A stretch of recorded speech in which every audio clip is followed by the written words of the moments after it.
Very good morning to all of you. स्वागत है आपका यूपीएससी हिंदी के स्टडी चैनल पर। तो हम लोग जो कल कर रहे थे घटना चक्र का, वो एशे रिपोर्ट पर ख़त्म किया था हमने। All India Survey on Higher Education, उच्च शिक्षा पर जो अखिल भारतीय सर्वे आता है, ये रिपोर्ट बहुत ज़्यादा इंपॉर्टेंट होती है मेंस के पॉइंट ऑफ व्यू से, और प्री में भी कुछ डेटा पूछ सकता है। तो बेसिकली इनरोलमेंट या नामांकन पर बात हो रही थी कल, तो हम लोग फिर से एक बार देख लेते हैं कौन सी मिनिस्ट्री इसको पब्लिश करती है। तो मिनिस्ट्री ऑफ एजुकेशन, जो कि गवर्नमेंट ऑफ इंडिया के अंडर में आती है, वो इसको पब्लिश करती है। शिक्षा मंत्रालय बेसिकली पब्लिश करता है, ठीक है। और एक चीज़ और कि देखिए, हिंदी का वर्जन आएगा तो ठीक है, आप लोग फोकस करेंगे, लेकिन बार बार मैं कह रहा हूँ कि इंग्लिश का वर्जन सुनने में कहीं ज्ञान उछल के चला तो नहीं जा रहा है। तो अगर आप लोग चाहो तो इंग्लिश का सुन सकते हो, ठीक है।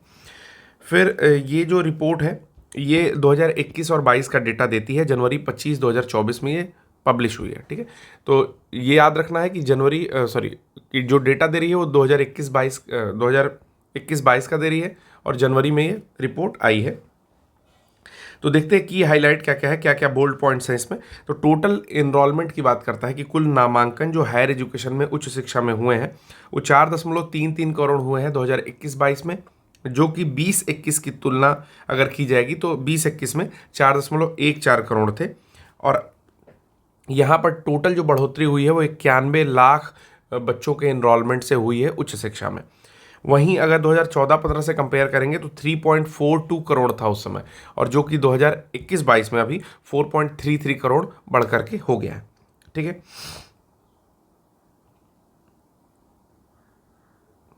तो ये चीज़ देखेंगे इन दोनों में कितने का डिफरेंस है। तो यहाँ टोटल 91 लाख का डिफरेंस है, ठीक है। और अगर लास्ट ईयर से कंपेयर करेंगे तो लगभग जो है 0.19 करोड़ की बढ़ोतरी यहाँ से देखने को मिलती है, ठीक है। अब हम लोग आते हैं फीमेल इनरोलमेंट की। जो महिलाओं का नामांकन है या बालिकाओं का नामांकन है, उनको लेकर के अगर बात की जाए तो 2.07 करोड़ है वर्तमान वर्ष, मतलब 2021-22 में जब का ये डेटा है। और अगर 2020-21 से कंपेयर करेंगे तो उस समय 2.01 है, ठीक है। तो 2.07 2021-22 में है, और 2.01 2020-21 में है। मतलब कुल मिलाकर के 0.06 करोड़ जो है, इतना इंक्रीमेंट एक साल में उस दौरान देखा जा रहा है। बात करें अगर शेड्यूल्ड ट्राइब्स स्टूडेंट्स की, जो जनजातीय हैं उन बच्चों की, तो उनमें भी इंक्रीमेंट हुआ है। 27.1 लाख 2021-22 के डेटा में है, जबकि 2014-15 से अगर कंपैरिजन करेंगे तो वहाँ से 65.2%, 65.2% की बढ़ोतरी देखी जा रही है। 16.41 लाख से सीधे 27.1 लाख हो चुके हैं 2021-22 के डेटा में, ठीक है। ये डेटा लिखना कैसे है तो ये भी बता दे रहा हूँ। देखिए, दो डेटा लिखा जाता है, ऐसे लिखा जाता है। यहां पर लिख दो 2014-15 सपोज करो, ठीक है। यहां पर लिखिए 2021-22 जिसका आया हुआ है, ठीक है। इसके नीचे इसका पॉइंट लिखिए। कैसे? यहां पर लिखोगे आप 27.1 लाख, ठीक, या अल्लाह, कुछ भी लिख दो।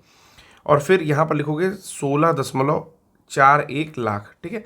अब इंक्रीमेंट दिखाना तो यहां से एक एरो लगा दो यहां पर, और यहां बीच में लिख दो 65.2%, ठीक है। अब इतनी चीज़ों में आप समझ गए कि इंक्रीमेंट हो रहा है, ठीक है। इतनी चीज़ों में आप समझ गए कि इंक्रीमेंट हो रहा है, और डेटा भी आपको पता चल गया। यहाँ इंडेक्स में लिख दो कि किस चीज़ के बारे में लिखे हैं, तो आप लिख दो एसटी स्टूडेंट, ठीक है। सारा खेल खत्म, ठीक है। तो इस तरह से शॉर्ट नोट्स बनाओ जिसका रिवीजन लास्ट टाइम में या मेंस के टाइम में भी आप कर सको। फिर आता है एसटी फीमेल की बात की जाए, जो जनजातीय महिलाएं हैं उनकी बात की जाए, तो इनके इनरोलमेंट जो कि 13.46 लाख 2021-22 में है, वो आपका अगर 14-15 से कंपैरिजन करेंगे तो 7.47 लाख से बढ़ करके 13.46 लाख हुआ है। तो लगभग डबल की स्थिति में पहुंच रहा है, और इसमें 80% का जो है टोटल इंक्रीमेंट देखा जा सकता है। वहीं अगर एक साल पहले की उससे बात करें तो 2020-21 का जो डेटा है वो 12.21 लाख के आसपास जो एसटी महिलाएं थी, यानी कि शेड्यूल्ड ट्राइब्स, अनुसूचित जनजाति महिलाओं के नामांकन में वृद्धि देखी जा सकती है, ठीक है। अब हम लोग को यहाँ से पढ़ना है, यहीं से हम लोग कल स्किप किए थे। तो माइनॉरिटी स्टूडेंट की इनरोलमेंट देखें। जो भी माइनॉरिटीज़ अल्पसंख्यक हैं, तो अल्पसंख्यक बच्चों का अगर इनरोलमेंट या नामांकन देखा जाए, अल्पसंख्यक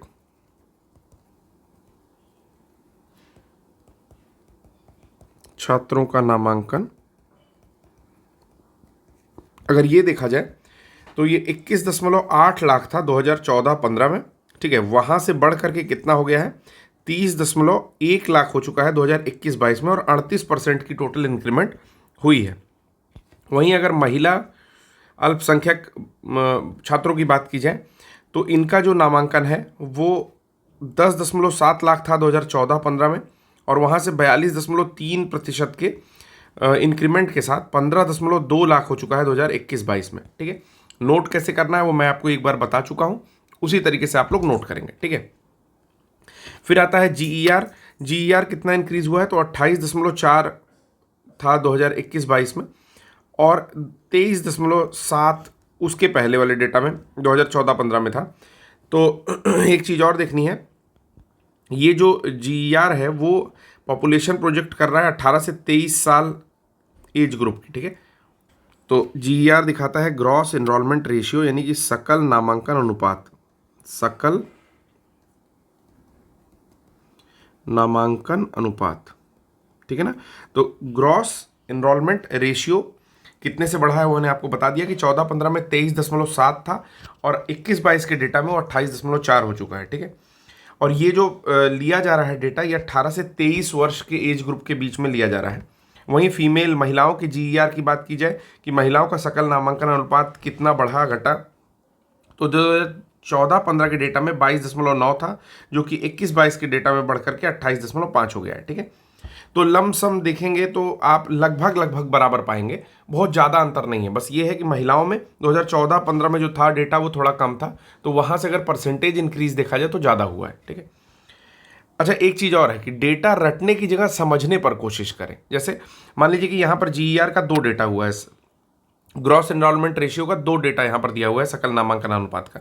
एक दिया हुआ है कि टोटल जो जीईआर है वो 23.7 था 2014-15 में। ठीक है, और वहाँ से इंक्रीज होता है 2021-22 के डेटा में, क्योंकि देखिए एक बेस ईयर है जो 2014-15 का है। ठीक है, और एक वो ईयर है जहाँ का करंट ऐसे डेटा आया है, यानी कि ऑल इंडिया हायर एजुकेशन पर जो सर्वे आया है। ठीक है, तो 2021-22 है वो, तो पहले तो ये दोनों पॉइंट आपको याद हो गए। ठीक है, तो एक डेटा जो कम वाला रहेगा वो हमेशा 2014-15 का रहेगा, जो अधिक इंक्रीमेंट होकर के आया डेटा वो हो जाएगा आपका 21-22 का। ठीक, अब ये 2 चीज दिमाग में और बैठ गई।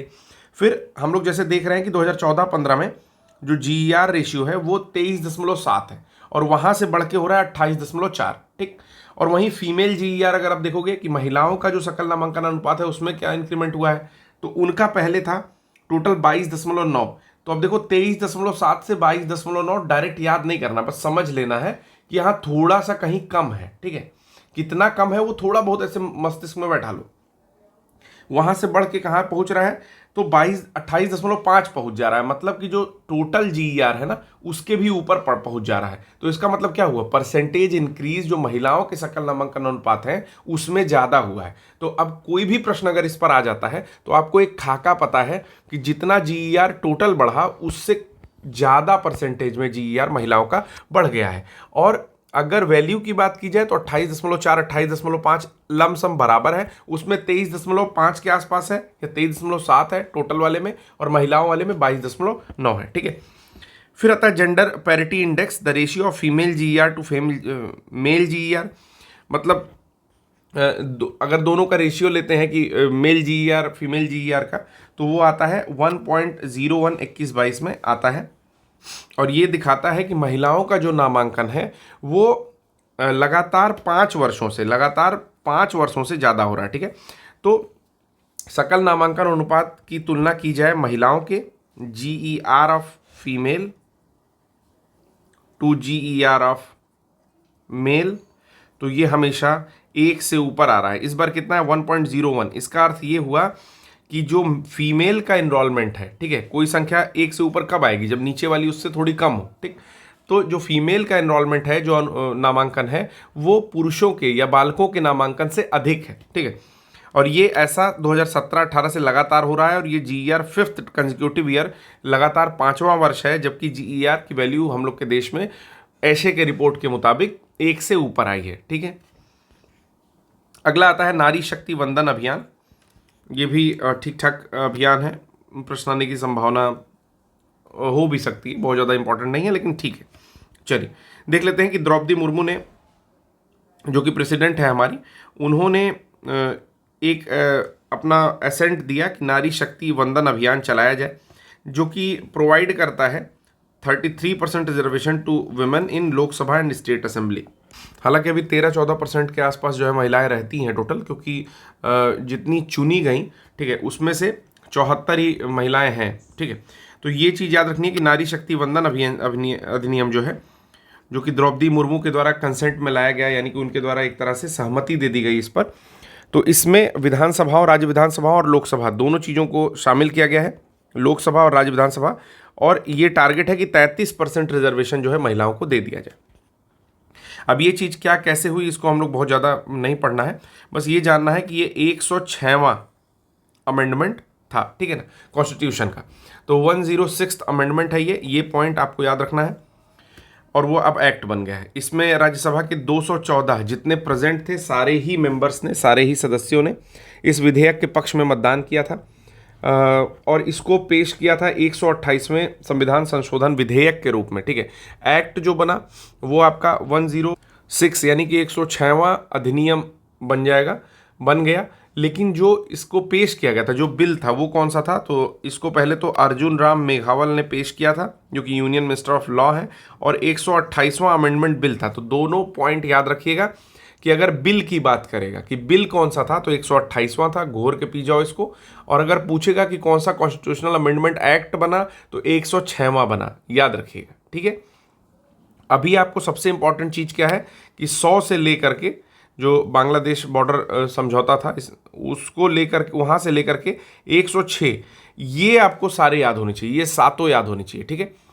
तो आप लोग इसको देख लीजिए, ठीक, ये सारे याद कर लीजिए जितने इधर अमेंडमेंट्स एक्ट हुए हैं।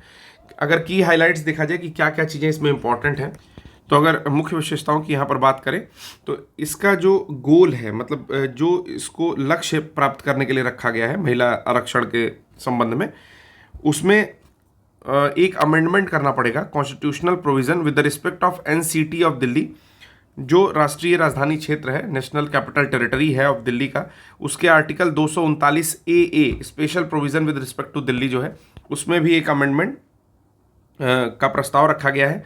और नए आर्टिकल्स टू बी इंसर्टेड, कुछ नए आर्टिकल ऐड करने पड़ेंगे, जो कि वुमेन रिजर्वेशन एक्ट 3 आर्टिकल्स को यहाँ पर इंट्रोड्यूस करता है। आर्टिकल कौन कौन से हैं? तो 330A, 332A और 334A। तो इस पर प्रश्न पूछने की संभावना बहुत ज़्यादा है, ठीक है। अभी मैं इसको टिक कर दे रहा हूँ। ये यूपी PCS, UPSC और UPRO के पेपर में कहीं ना कहीं देखने को ये मिल सकता है कि कौन कौन से नए जो एक्ट्स हैं वो ऐड हुए इस कारण से। तो आर्टिकल 330A में, आर्टिकल 332A और आर्टिकल 334A ये जो है इंट्रोड्यूस किया गया है विमेन रिजर्वेशन को लेकर के। तो ये नए आर्टिकल्स जो है इंसर्ट किए गए हैं, ठीक। फिर अगली जो लाइन है, ये भी इस पर भी प्रश्न पूछ चुका है, लेकिन फिर भी इसको बता दे रहा हूँ। क्या लाइन है कि ये एक्ट जो है प्रोविज़न करता है रिजर्वेशन फॉर 15 ईयर्स, 15 साल के लिए करता है, और ये सनसेट लॉ है। सनसेट लॉ एक तरह से होता है कि धीरे धीरे करके ये स्वतः ही समाप्त हो जाएगा, ठीक है। तो 15 साल की अवधि है, उसके बाद ये अपने आप समाप्त होगा। हो सकता है फिर कोई चीज़ लानी पड़े इस तरह से। तो आपको समझ में आ गया। एक बार इसको ब्रीफ कर दे रहे हैं कि नारी शक्ति वंदन अधिनियम जो है द्रौपदी मुर्मू के द्वारा एसेंट दिया गया अपना, वहाँ पर उन्होंने सहमति व्यक्त की, और ये जब आया स्टेट असेंबली और लोकसभा दोनों पर ही लागू हो रहा है। ये कहता है कि 33% रिजर्वेशन या 33% सीटों का आरक्षण होना चाहिए महिलाओं के लिए, ठीक है। राज्यसभा में जितने लोग प्रेजेंट थे, लगभग 214 लोग, और उन सभी ने पूर्ण बहुमत के साथ इसको वहाँ से पास किया। तो नारी शक्ति वंदन अधिनियम बन गया ऑफिशियली कॉन्स्टिट्यूशन का 106वां कॉन्स्टिट्यूशनल अमेंडमेंट एक्ट बन के ये आया है। लेकिन अगर बिल की बात की जाए, तो जो लॉ मिनिस्टर हैं अर्जुन राम मेघवाल, उन्होंने 128वें बिल के रूप में इसको प्रस्तुत किया, यानी कि ये एक तरह से अमेंडमेंट एक्ट नहीं था उस समय, अमेंडमेंट बिल था, ठीक है। तो संशोधन बिल जो था 128वां नंबर था इसका। फिर कहता है कि कुछ की हाईलाइट हैं कि जो विमेन रिजर्वेशन इसका टारगेट है, मुख्य लक्ष्य है, उसके लिए जो एनसीटी ऑफ दिल्ली का एक्ट है उसमें भी कुछ प्रोविज़न में चेंज करने पड़ेंगे। 239A में, जो कि स्पेशल प्रोविज़न रखता है दिल्ली के लिए, ठीक है। और उसके साथ 3 नए आर्टिकल इंट्रोड्यूस किए गए हैं। पहला आर्टिकल 330A, 332A दूसरा और 334A तीसरा। और ये रिजर्वेशन अगले 15 साल के लिए चलेगा। सनसेट लॉ को फॉलो करता है, सूर्यास्त अधिनियम को फॉलो करता है ये, ठीक है। तो मैंने ये भी बताया कि यूपीपीसीएस, यूपीएससी और यूपीआरओ में ये यहाँ से डेटा देखने को मिल सकता है, तो काफ़ी इंपॉर्टेंट है, इसको हल्के में नहीं लेना। चलिए अगला है new acts to overhaul criminal laws. तो देख लेते हैं क्या न्यूज़ आई है इसके बारे में। दिसंबर 20 को ये सब हो रहा था कि लोकसभा ने पास किया, 3 नया रिवाइज कर दिया। जो भी क्रिमिनल लॉ चल रहे थे, दंड अधिनियम, उसको जो है कुछ अमेंडमेंट के द्वारा थोड़ा रिवाइज कर दिया, ठीक है। और ये बिल्स जो है इंट्रोड्यूस किए गए थे उसके पहले, जो कि मूव किए गए थे अमित शाह के द्वारा, यानी कि पेश किया गया था अमित शाह के द्वारा। एक्ट के बारे में क्या बात कर रहा है कि union home minister Amit Shah ने इंट्रोड्यूस किया 3 बिल लोकसभा में, जिसका जो लक्ष्य है वो रिफॉर्म करना है इंडिया के क्रिमिनल जस्टिस सिस्टम को। जो भी यहाँ पर आपराधिक न्याय प्रणाली है,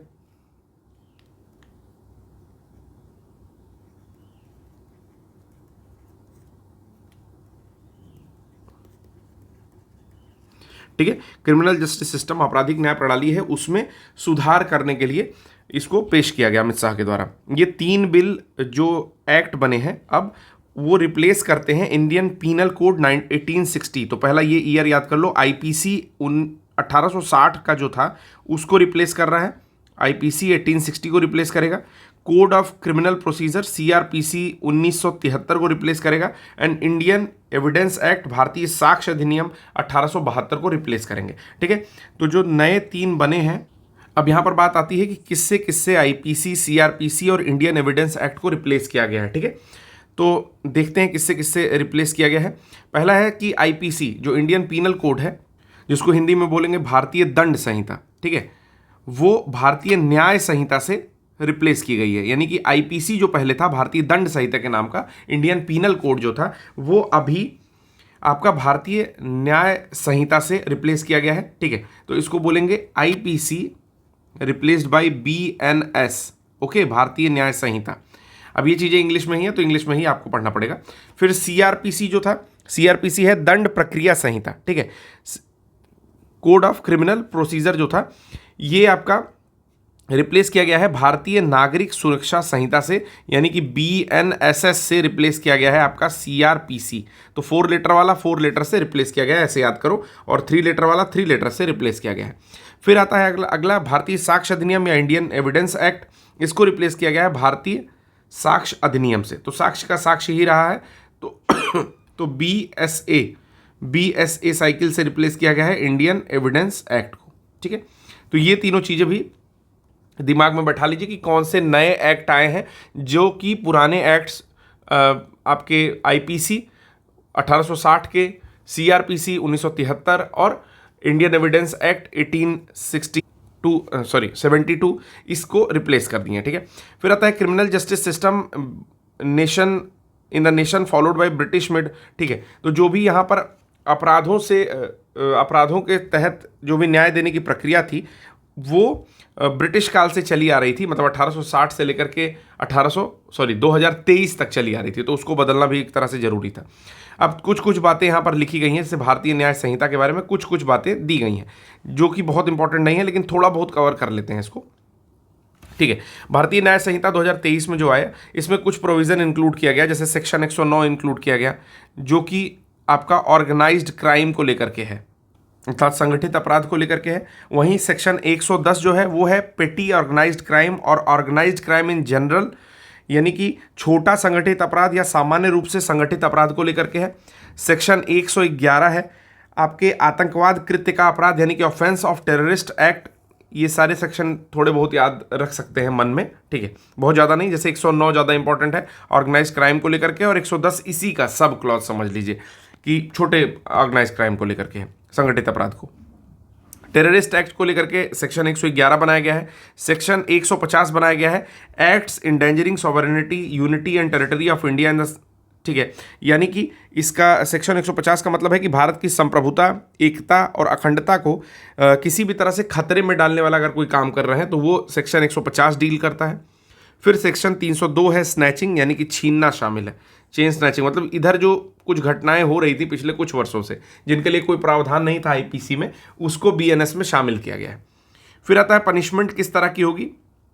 तो कोई भी गैंग रेप अगर हो रहा है तो उसमें 20 साल की कारावास या हो सकता है कि आजीवन कारावास भी हो जाए, ठीक है। तो 20 साल की कारावास और लाइफ इम्प्रिजनमेंट यानी कि आजीवन कारावास की सजा हो जाएगी सामूहिक बलात्कार के लिए।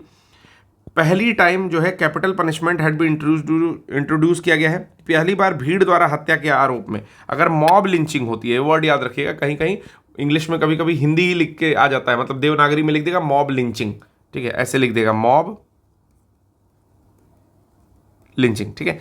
तो ये भी याद रखिएगा कि ऐसा पहली बार कैपिटल पनिशमेंट इंट्रोड्यूस हुआ है मॉब लिंचिंग के लिए। मॉब लिंचिंग मतलब भीड़ द्वारा अगर घेर करके हत्या की जा रही है तो मृत्युदंड की सजा का प्रावधान किया गया है। इसके अलावा इस अपराध के लिए 7 साल का इम्प्रिजनमेंट कर रहे हैं या फिर आजीवन कारावास का भी प्रावधान किया गया है। तो इतनी चीज़ें आप याद रखेंगे जो कि आपका लाइफ इम्प्रिजनमेंट जो है सेक्शन 101 के अंतर्गत दिया जाएगा। तो मॉब लिंचिंग के लिए क्या चेंजेस किए गए हैं ये भी बहुत इंपॉर्टेंट है, ठीक है। और बाकी इस सेक्शंस में से 109 आप पढ़ सकते हो, 150, 111, ठीक है, ये 3 सेक्शन पढ़ सकते हो। चलिए अगला है भारतीय नागरिक सुरक्षा संहिता जो कि सीआरपीसी से रिप्लेस किया गया है। इसके बारे में कुछ चीज़ें देख लेते हैं ब्रीफ में।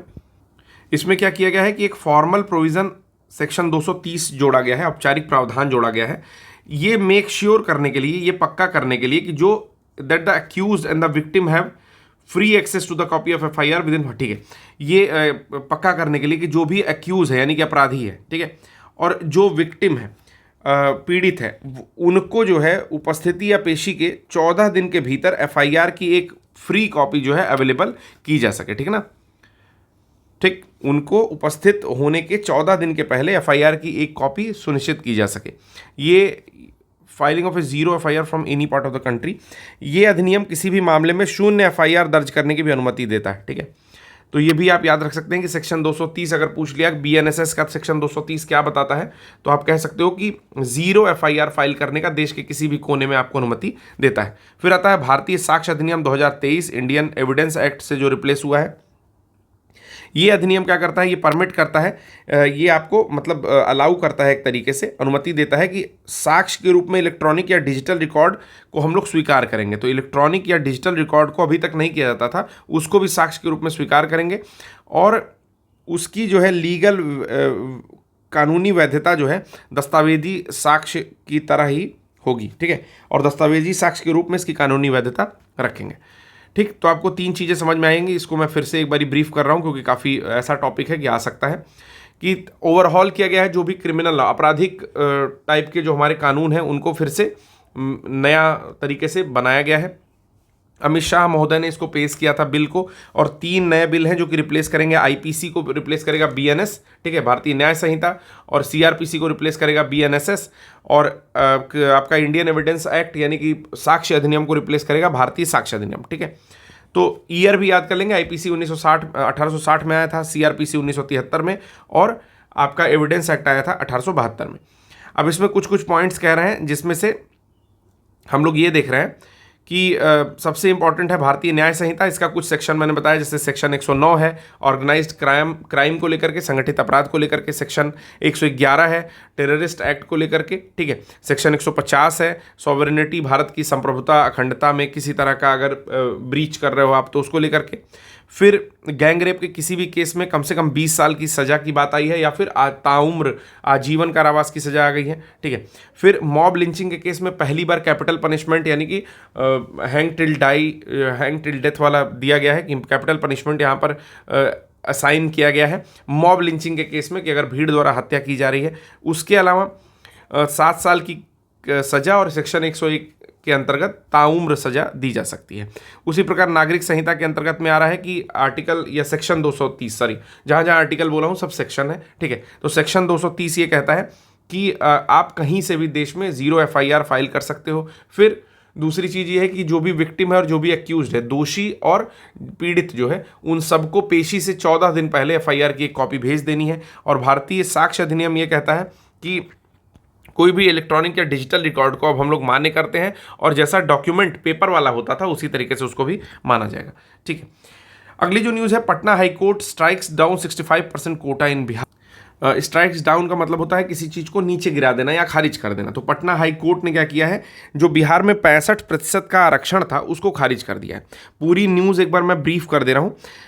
बात कुछ ऐसी हुई कि पटना उच्च न्यायालय ने शैक्षणिक संस्थान और सरकारी नौकरियों में जो पिछड़ा वर्ग यानी कि बीसी हैं, बैकवर्ड क्लास, ठीक है, यहाँ पर मैं हाईलाइट भी कर रहा हूँ, जो बैकवर्ड क्लास हैं और अत्यंत पिछड़ा वर्ग हैं, एक्सट्रीमली बैकवर्ड क्लास ईबीसी, अनुसूचित जाति एससी और अनुसूचित जनजाति एसटी, ठीक है, उनके लिए आरक्षण 50% से बढ़ाकर 65% करने के लिए बिहार विधानमंडल द्वारा 2023 में कुछ संशोधन किए गए थे जिसको रद्द कर दिया। ठीक है, तो इन चारों के लिए लोग 50% से 65% तक रिजर्वेशन दे रहे थे, लेकिन हाई कोर्ट ने पटना के क्या किया है, उसको रद्द कर दिया इस फैसले को।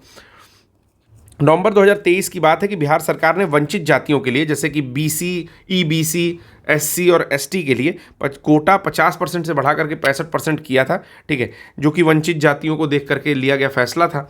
परंतु परिणामस्वरूप सरकारी सेवा में सामान्यतः जो सामान्य वर्ग के अभ्यर्थी थे उनके पास केवल 35% ही जो है सीटें बचेंगी, इस हिसाब से हो रहा था। जनरल कैटेगरी कैंडिडेट के लिए 35% पोस्ट जो है कुड बी गिवन, केवल 35% सीट जनरल कैंडिडेट को बच रही थी। लेकिन इसके जवाब में एक जनहित याचिका दायर की गई थी और फिर पटना हाईकोर्ट ने क्या किया कि जो रिजर्वेशन 65% बढ़ करके हुआ था उसको फिर से घटा करके पहले जैसा कर दिया। ठीक है, अब हम लोग का जो अगला टॉपिक है वो है नेशनल स्कीम्स एंड इनिशिएटिव। ये कुल मिलाकर के 2 पेज का है, उसके बाद नेशनल इवेंट्स एंड प्रोग्राम आ जाता है। ठीक है, तो पहले हम लोग इनिशिएटिव वाले पे फोकस करते हैं क्योंकि आज का लेक्चर छोटा होगा, आज अभी मॉर्निंग में उतना टाइम नहीं है मेरे पास। ठीक है, तो उसी हिसाब से मैं यहाँ पर लेकर के चलूँगा। पहली स्कीम जो हम लोग के पास है वो है सुभद्रा स्कीम। ठीक है, नाम ही है इसका स्कीम एंड इनिशिएटिव। तो देखते हैं क्या इनिशिएटिव है, क्या स्कीम है ये। चलिए, तो सुभद्रा स्कीम जो है वो नरेंद्र मोदी के द्वारा लॉन्च की गई। ठीक है, श्री नरेंद्र मोदी के द्वारा लॉन्च की गई सुभद्रा स्कीम, और एक फ्लैगशिप स्कीम है ये। उड़ीसा में लॉन्च की गई। तो क्यों सुभद्रा नाम रखा गया? क्योंकि जो रथ यात्रा होती है वो आपको पता है कि वहीं से होती है, उड़ीसा से। ठीक है, जगन्नाथ मंदिर वाली रथ यात्रा। तो वहाँ पर टोटल 3 रथ होते हैं। तो एक तो भगवान जगन्नाथ का होता है, एक जो है उनकी बहन सुभद्रा का होता है। तो बस ऐसे याद कर लो। ठीक है, और एक उनके भाई का होता है। तो बस याद कर लो कि सुभद्रा, चूंकि वहाँ रथ चलता है तो सुभद्रा स्कीम उड़ीसा में लॉन्च की गई। और एक फ्लैगशिप प्रोग्राम है, यानी कि प्रमुख योजना है, जो कि सितंबर 2024 में आई है अभी। ये largest single women centric scheme है। ये भी चीज़ याद रखना है कि ये सबसे बड़ी एकल महिला केंद्रित योजना है। सिंगल वुमेन सेंट्रिक स्कीम एकल महिला केंद्रित स्कीम है, और इसमें अनुमान लगाया जा रहा है कि लगभग 1 करोड़ महिलाओं को आच्छादित किया जाएगा या इसमें शामिल किया जाएगा। इसमें फाइनेंशियल असिस्टेंस देना है, यानी कि वित्तीय सहायता देना इसका उद्देश्य है। उड़ीसा में महिलाओं को क्या करना है, आपका एम्पावर करना है, सशक्त करना है। ठीक है, उसके साथ उड़ीसा की महिलाओं को सशक्त करने के साथ उनकी आर्थिक स्वतंत्रता, जो इकोनॉमिक इंडिपेंडेंस है, उसको बढ़ाना है, और इनका ओवरऑल वेलबींग, यानी कि अगर पूरी तरह से या समग्र कल्याण देखा जाए तो वो करना है। तो क्या क्या करना है?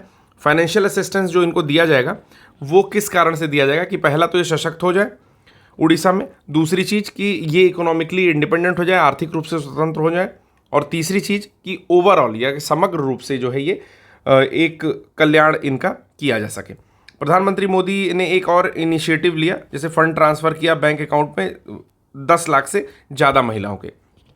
तो 10 लाख से अधिक महिलाओं के बैंक खातों में भी धनराशि हस्तांतरण जो है उन्होंने यहाँ पर उसकी पहल भी की। उसके अलावा ये तो थी सुभद्रा स्कीम से रिलेटेड बातें। उसके अलावा जो है मोदी जी ने फाउंडेशन स्टोन भी रखा नेशन रेलवे प्रोजेक्ट का, राष्ट्रीय रेल प्रोजेक्ट को लेकर के। ठीक है, या रेल परियोजनाओं को लेकर के टोटल 2800 करोड़ रुपए से अधिक की। ठीक है, तो प्रधानमंत्री मोदी ने 2800 करोड़ रुपए से अधिक की लागत वाली रेल परियोजनाओं की आधारशिला भी रखी यहाँ पर। और उसके अलावा नेशनल हाईवे प्रोजेक्ट 1000 करोड़ रुपए से अधिक राष्ट्रीय राजमार्ग परियोजनाओं की आधारशिला भी यहाँ पर रखी। ठीक है, तो सुभद्रा स्कीम आपको पता चल चुका है, उसके साथ एक एक्स्ट्रा पॉइंट भी यहाँ पर आपको पता चला है। ठीक है, तो एलिजिबिलिटी क्राइटेरिया क्या क्या है, सुभद्रा स्कीम में कैसे आपको लाभ होगा। जितनी महिलाएं 21 से 60 वर्ष की हैं, देखिए प्रश्न यहीं से पूछता है, पहले तो पूछ लेगा कि सुभद्रा स्कीम जो है वो किस स्टेट की स्कीम है और किसने शुरू की। तो प्रधानमंत्री मोदी जी ने शुरू की, पहला पॉइंट। किस स्टेट की स्कीम है, तो भाई उड़ीसा की स्कीम है। कितने लोगों का टारगेट है, तो 1 करोड़ से अधिक लोगों को जो है वित्तीय रूप से सक्षम बनाना, और उस सक्षमता के पीछे क्या क्या चीज़ें छुपी है कि भाई उनको एम्पावर कर देंगे, महिलाओं को सशक्त कर देंगे, महिलाओं को वित्तीय रूप से इंडिपेंडेंट कर देंगे और उनका समग्र कल्याण करेंगे। तो एलिजिबिलिटी क्राइटेरिया क्या है, किस किस महिला को ये मिल सकता है? तो जो भी महिला 21 से लेकर के 60 वर्ग के बीच में है, यानी कि जो वर्किंग एज होती है ना, 21 से 59 आप वर्किंग एज मान सकते हो, सॉरी 21 से 59 नहीं होता है, 15 से 59 होता है, ठीक। तो 21 से 60 साल तक की एलिजिबिलिटी क्राइटेरिया दे रहे हैं कि पहले तो 21 से 60 के बीच हो वो महिला। दूसरी चीज, must be native to Orissa, Orissa की ही होनी चाहिए, यहीं की नेटिव होनी चाहिए। तीसरी चीज है, इनका जो है एक इनकम क्राइटेरिया रखा गया है कि भाई इतने पैसे से कम पाएंगी तभी इनको दिया जाएगा, तो इनकम क्राइटेरिया भी फुलफिल करना चाहिए। इसमें कुछ एक्सक्लूजन्स है, क्या क्या है वो भी बता दे रहा हूँ आपको, अर्थात किसको शामिल नहीं किया जाएगा, तो एक्सक्लूजन ज़्यादा याद रखिए, किसको शामिल नहीं किया जाएगा। कोई भी अगर अमीर परिवार का है, वेल्दी फैमिली का है, तो उसको नहीं शामिल करेंगे। गवर्नमेंट वर्कर है तो उसको नहीं शामिल करेंगे।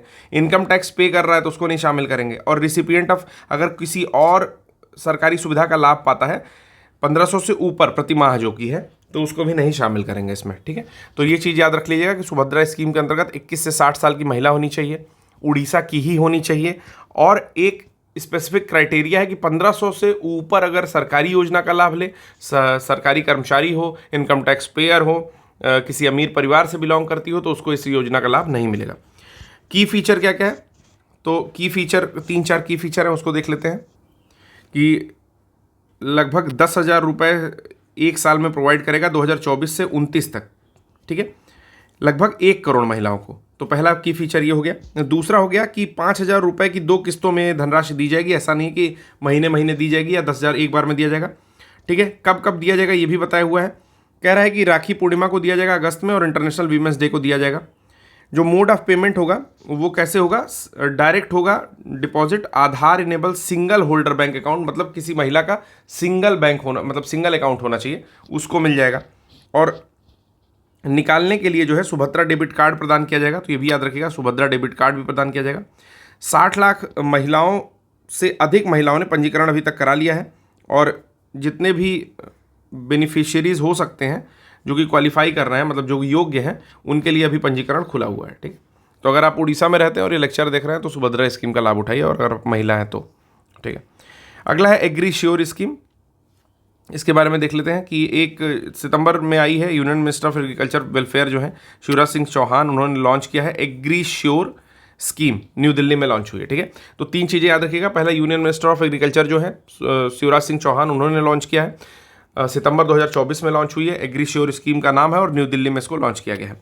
एग्री श्योर का फुल फॉर्म देख लीजिए, agri fund for startup rural enterprises, ठीक है। तो एग्री फंड एक साथ है, स्टार्टअप है, स्टार्टअप में स्टार्ट एस और यू, ठीक है, तो SURE, ठीक है। तो agri fund for startup and rural enterprises, ये एक इनोवेटिव फंड है, एक नए तरीके का फंड है जिसको शुरू किया जा रहा है, जिससे कि कृषि परिदृश्य में, एग्रीकल्चर लैंडस्केप में हम लोग रेवोल्यूशन ला सकें, यानी कि एक तरह का क्रांतिकारी परिवर्तन ला सकें, ठीक है। तो agri fund basically, agri sure है क्या? एग्री श्योर एक तरह का फंड है जो कि कृषि के क्षेत्र में दिया जाएगा, जिससे हम लोग कृषि परिदृश्य में कुछ क्रांतिकारी परिवर्तन कर सकें, ठीक है। आगे इस फंड के बारे में क्या कहता है कि भाई इसको डिज़ाइन क्यों किया गया है, इसको बनाया गया है कि ये ग्रोथ को, जो भी वृद्धि है एग्रीकल्चर ग्रोथ को, उसको फ्यूल ग्रोथ यानी कि वृद्धि को ये ईंधन दे सके, यानी कि आगे बढ़ा सके, फॉस्टर कर सके इनोवेशंस को, जो भी नए नए चीज़ें हैं, नई विधाएं हैं, उनको मजबूती प्रदान कर सके, agriculture and rural startups ecosystem को भी सपोर्ट करे, ठीक है। तो कुल मिलाकर के किस लिए डिज़ाइन किया गया है कि ये वृद्धि को बढ़ा सके, किस सेक्टर में, एग्रीकल्चर सेक्टर में और ग्रामीण स्टार्टअप के सेक्टर में, ठीक है, और फोस्टर कर सके इनोवेशन को, कि अगर नया कोई नवाचार हो रहा है तो उसको भी ये बल प्रदान कर सके। ये टोटल कितनी कैपिटल के साथ आ रहा है, तो 750 करोड़ रुपए की एक ब्लेंडेड कैपिटल फंड है, जो कि सेबी रजिस्टर्ड कैटेगरी 2 के अंतर्गत आता है। ऑल्टरनेट इन्वेस्टमेंट फंड यानी वैकल्पिक निवेश कोष, और गवर्नमेंट ऑफ इंडिया के साथ 250 करोड़ रुपए, नाबार्ड 250 करोड़ रुपए, और 250 करोड़ रुपए जो अलग हैं वो आपका बीमा कंपनियों और निजी निवेशकों के द्वारा जुटा रहे हैं, being mobilise from banks, bank के द्वारा, इंश्योरेंस कंपनियों के द्वारा, बीमा कंपनियों के द्वारा और प्राइवेट इन्वेस्टर्स के द्वारा जुटाया जा रहा है। क्या है एग्रीश्योर ग्रीनथॉन अवार्ड? तो एग्रीश्योर ग्रीनथॉन अवार्ड भी मिला है। इससे कार्यक्रम से पहले एग्रीश्योर ग्रीनथॉन पुरस्कार प्रदान किए गए। जैसे जब ये कार्यक्रम लॉन्च हुआ उसके पहले पुरस्कार प्रदान किए गए, जो कृषि मूल्य श्रृंखला के विभिन्न चरणों में किसानों के सामने आने वाली चुनौतियों का समाधान करने के लिए तकनीक केंद्रित समाधान विकसित करने के लिए सबसे नवीन स्टार्टअप्स को दिए गए। तो कोई भी ऐसा स्टार्टअप, ठीक है, जो कि टेक्नोलॉजी, देखिए ये किसको मिला है, जो भी इनोवेटिव स्टार्टअप है जो कि टेक सेंट्रिक है, यानी कि तकनीकी बेस्ड है और एक तरह का सोल्यूशन देता है किसी भी किसानों के सामने आने वाली चुनौतियों को, उनको इस तरह के अवार्ड दिए गए हैं, ठीक है। और जिसमें इनपुट से लेकर के विपणन और मूल्य संवर्धन तक शामिल है, कि सिलेक्शन ऑफ इनपुट हो जाए, कि जहां से स्टार्ट कर रहे हैं, मार्केटिंग हो जाए कि एग्रीकल्चर की किस तरह मार्केटिंग कर रहे हैं, और वैल्यू एडिशन क्या क्या चीज़ें उसमें ऐड कर रहे हैं, इन सबको ही शामिल किया गया है। तो कब लॉन्च किया गया ये याद कर लीजिएगा कि ग्रीनथॉन जो है लॉन्च किया गया था 12 जुलाई 2024 को मुंबई में, और ये इसका ग्रैंड फिनाले जो हुआ वो 10 फाइनलिस्ट के साथ हुआ था, ठीक है। तो 10 फाइनलिस्ट के साथ इसका फिनाले आयोजित किया गया। ग्रीनथॉन स्टार्ट हुआ था 12 जुलाई को, 10 फाइनलिस्ट के साथ इसका फिनाले आयोजित हुआ। कुल 10 फाइनलिस्टों में से 3 स्टार्टअप्स जो थे, जिनका नाम यहाँ पर लिखा हुआ है, पहला है ग्रीन सैपियो, ठीक है, दूसरा है कृषि क्रांति और तीसरा है एम्ब्रॉनिक्स, ठीक। तो ग्रीन सैपियो, कृषि क्रांति और एम्ब्रॉनिक्स, इनको सेलेक्ट किया गया विनर, रनर अप यानी कि उप विजेता, और सेकंड रनर अप यानी कि द्वितीय उप विजेता के रूप में। तो ग्रीन सैपियो जीत गया है, कृषि क्रांति सेकंड आया है, और एम्ब्रॉनिक्स जो है वो थर्ड आया है, ठीक है। ऐसे आप याद कर सकते हो, ठीक। तो ये तीनों नाम तो आपको याद करना ही है। एग्रीश्योर का फुल फॉर्म याद करना है, कहाँ से लॉन्च हुई ये याद करना है, ठीक है, किसने लॉन्च किया ये याद करना है, जो ग्रीनथॉन अवार्ड है वो किसको दिया जा रहा है। तो जो भी इनोवेटिव स्टार्टअप्स हैं, जो भी नवाचारी आपके स्टार्टअप्स हैं, जो कि फार्मर्स की प्रॉब्लम को ध्यान में रखते हुए उसका सॉल्यूशन ढूंढ रहे हैं, चाहे वो चीज़ वैल्यू चेन में, मतलब एग्रीकल्चर वैल्यू चेन के स्टार्टिंग से लेकर के और मार्केटिंग तक सब कुछ के बीच में जो भी ऐसी चीज़ें स्टार्टअप्स आ रहे हैं। लॉन्च कब किया गया था ग्रीनथॉन को? तो 12 जुलाई को किया गया था। 10 फाइनलिस्ट बने थे, मुंबई से लॉन्च हुआ था। 3 फाइनल आए हैं, जिसमें ग्रीन सैपियो, कृषि क्रांति और एम्ब्रॉनिक्स है। तो ग्रीन सैपियो जो है वो जीत गया, ठीक। फिर आता है 5 साल हो गया जल जीवन मिशन के, इसके बारे में बातचीत कर लेते हैं। तो कब 5 साल कंप्लीट हुआ है, पहला डेटा ये पढ़ना है कि हम लोग का इंडिपेंडेंस डे के दिन 15 अगस्त को 5 साल कंप्लीट हो गया है जल जीवन मिशन, जिसको JJM भी कहते हैं, उसका, ठीक है। इसका जो टारगेट था वो क्या था कि supply of safe drinking water देंगे टैप कनेक्शंस के थ्रू, ठीक है।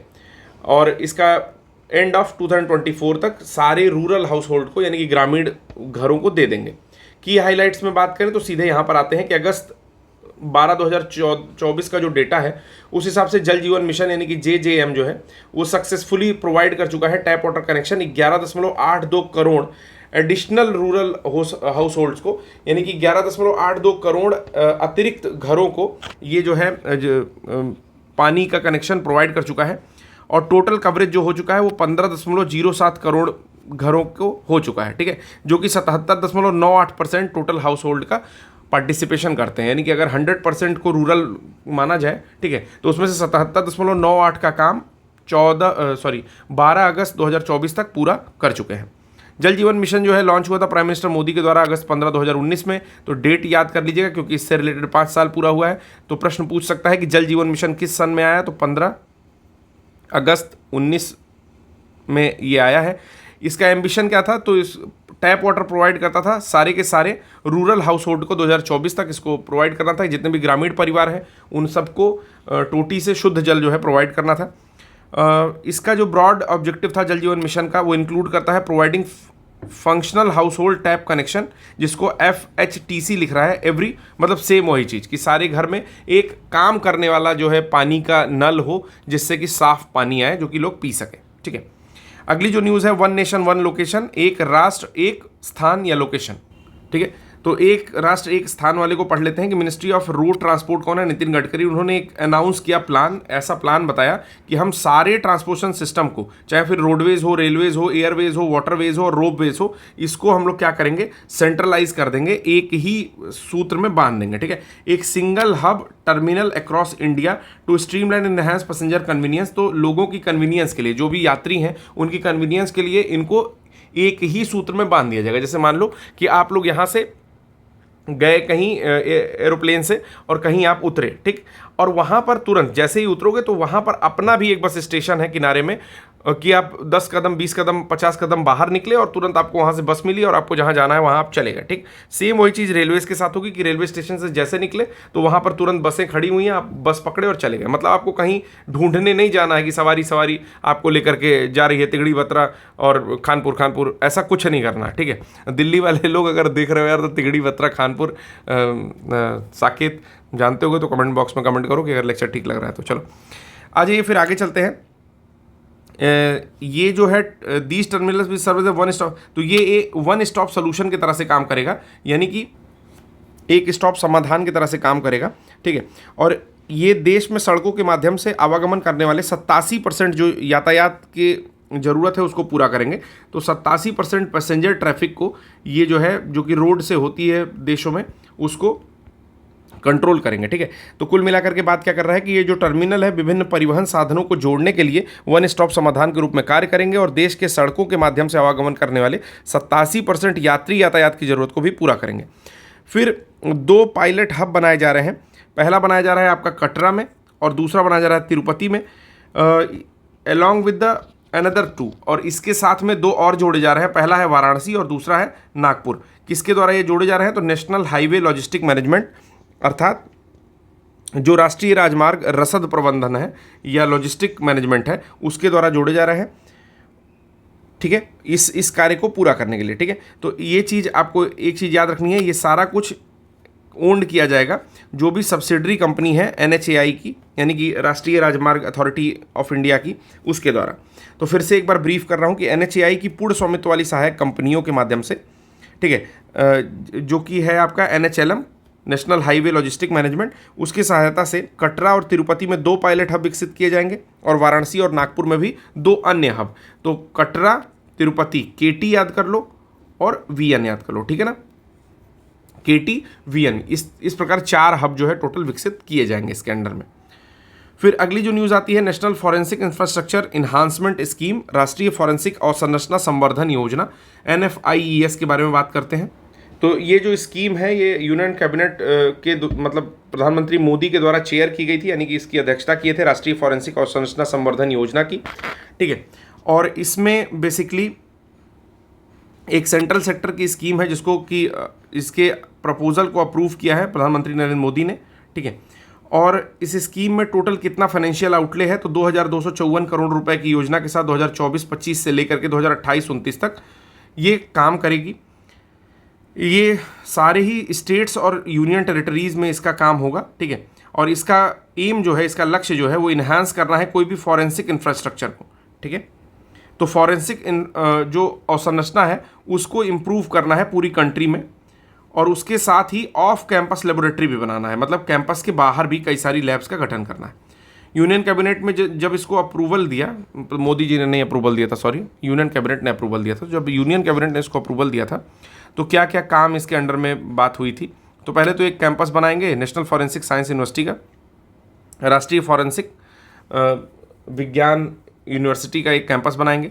फिर central forensic science laboratory country में स्थापित करेंगे और इसी तरह से इंफ्रास्ट्रक्चर जो है ठीक करेंगे NFSU दिल्ली वाला, ठीक है। अगर फॉरेंसिक साइंस यूनिवर्सिटी के बारे में बात करें तो कुछ कुछ चीज़ें दी हुई है कि वो जो गुजरात फॉरेंसिक साइंस यूनिवर्सिटी है, ठीक है, वो वर्ल्ड की पहली और ओनली यूनिवर्सिटी है डेडिकेटेड टू फॉरेंसिक साइंस। तो फॉरेंसिक विज्ञान को लेकर के पहली डेडिकेटेड यूनिवर्सिटी यहाँ पर बनी हुई है। और यूनिक यूनिवर्सिटी जो है वो प्रधानमंत्री मोदी और वही प्रधानमंत्री मोदी जब वहाँ के गुजरात के चीफ मिनिस्टर थे तो उनका एक विज़न था कि ऐसी चीज़ें वहाँ पर हो जाए, ठीक है। और 2009 में गांधीनगर गुजरात में जो डॉक्टर JM व्यास थे उसके पहले डायरेक्टर जनरल अपॉइंट किए गए थे। तो इसमें ज़्यादा कुछ पॉइंट नहीं है, इसको स्किप कर सकते हैं, ठीक है। चलिए, GI टैग मिला है आपके माजुली मास्क और अदर चीज़ों को। तो माजुली मास्क कहाँ का है, पहले ये चीज़ जाननी जरूरी है। और अदर चीज़ों को भी मिला है, जैसे माजुली मैन्युस्क्रिप्ट प्रिंटिंग को मिला है, माजुली हस्तलिखित पेंटिंग मतलब हाथ से बनाई हुई जो पेंटिंग होती है उसको भी मिला है, ठीक। तो माजुली मास्क के बारे में जानते हैं। माजुली जो आइलैंड है वो आपको पता है ब्रह्मपुत्र रिवर पर है, ठीक है। तो root of Majuli mask situated in the river island district of Majuli in Assam. तो असम के माजुली जो डिस्ट्रिक्ट है, ठीक है, sorry river island district of Majuli, ठीक है, हाँ। तो माजुली जो जिला है असम का, वहीं से प्रेरित है ये आपका माजुली मास्क, जो कि आइलैंड रिवर आइलैंड है एक तरीके का, यानी कि नदी द्वीप है, या नदी पर स्थित माजुली क्या है, द्वीप है। ये रिवर आइलैंड को world as a seat of Assam's neo Vaishnavite tradition, यानी कि नौ वैष्णववाद का पीठ के रूप में जाना जाता है असम में, ठीक है। तो असम का ये जो रिवर आइलैंड है, ये जो नदी द्वीप है, उसको विश्व में नौ वैष्णववाद का एक तरह से पीठ के रूप में जानते हैं।